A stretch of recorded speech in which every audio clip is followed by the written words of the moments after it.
What's going on, guys?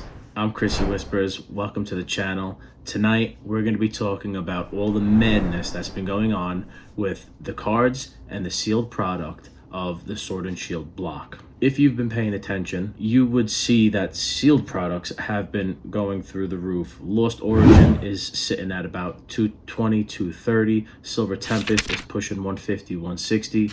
Brilliant Stars is 180, 190. Fusion Strike is still 230s. Astral Radiance is holding at 175.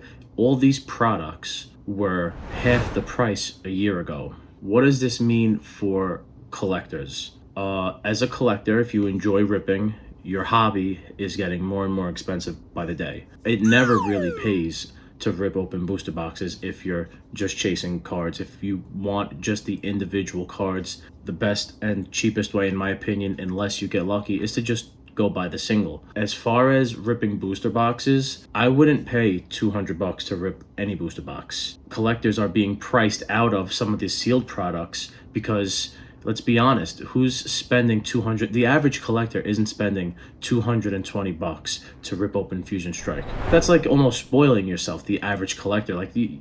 Especially kids. Kids definitely don't have that money. As the sealed boxes increase in value, the chase cards in these sets and other cards around them tend to go up in value as well. Now, not always, but as people begin to chase that, say, Giratina, booster box supply is being lowered. People are realizing how hard it is to pull this card, how many packs they have to open just to actually hit it. Because of that, the price of the Giratina continues to go up. Because the price of the Giratina continues to go up, people want more Lost Origin boxes. That supply is being eaten up. And as people realize how hard it is to hit the Giratina goes up in price. And it's just an endless cycle. The problem is, for the average collector, you used to be able to just go buy singles from a set for fairly cheap. One card would often cost you like $120, $130. Not anymore. Giratina is like a $450 card. 6 months ago, it was like a $250 card. And it was a little higher before that. It was like $315 about a year ago. But this card was $250. $250 is doable for the chase card in the set.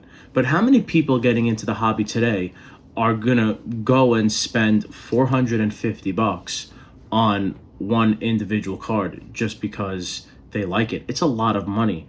So as these prices jump and jump and jump like this, it's becoming very difficult as a collector to fill out your binder pages with the alternate arts. Like alternate art completionists are gonna have a very hard time. It's expensive. I mean, just, you got the Umbreon, you have the Giratina, you have the Lugia, you have the Charizard, you have the Blaziken, you have the Gengars, there's so many alternate art chase cards in Sword and Shield, and they're all gorgeous. They're all priceless. The artworks on these cards, they are beautiful. Now, there are plenty of other cards, plenty of other cheaper cards that are also beautiful. It's just, it's kind of crazy how expensive these cards are getting. The Charizard from Brilliant Stars is pushing back up to $200. It's going to be very interesting to see how many people actually have all of these alternate arts in one binder. I know you see it all over Reddit, but, you know, that's Reddit. I'm curious to know how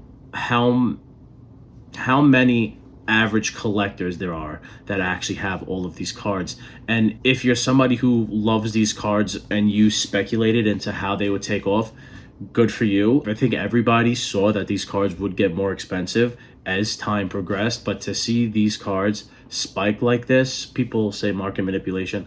I don't really know if I believe in all that. I do think it's a lot of self-fulfilling prophecies where people talk about the same things over and over. And as that information and the data clearly shows things go up, I think people are starting to realize that more and more. And this hobby is getting to be very expensive to collect. But truthfully, I think Pokemon is in a great spot right now. I think people still love to collect. I know Scarlet and Violet isn't taking as well, I guess, as the Sword and Shield block did. But time will tell, and people will see that the Scarlet and Violet block is just and I don't want to say just as good, because Sword and Shield is just great era.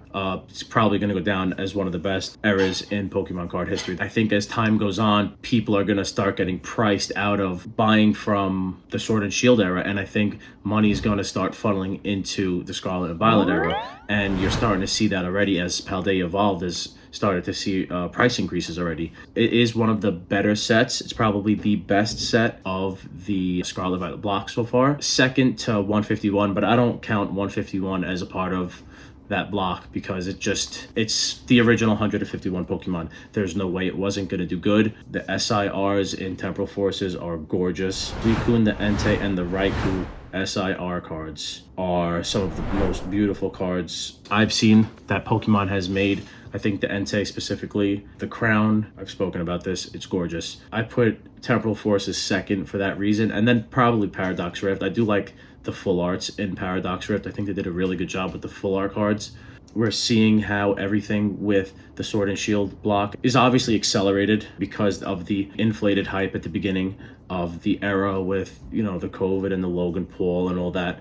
But people are sticking in the hobby. Although people have rushed in because of the money aspect and because of the hype and the FOMO. But I think as far as a general community, we're here to stay. We're seeing patterns as time passes. It's going to become more and more obvious. Scarlet and Violet isn't terrible, and one day we're going to wake up and people are going to be making videos about chasing, ripping open booster boxes. Time will tell, and Scarlet and Violet will be considered a good era. Just wanted to get on and talk a little bit about the market because things are moving like crazy. If you have a lot of stuff, personally, I would be selling and pulling profits and holding things at zero cost, because the way things are moving, it's just crazy. You gotta take some money out as you go. That's my video for the night. I hope you guys enjoyed what I had to say. If you agree, if you disagree, let me know down in the comments, and I'll see you guys next week.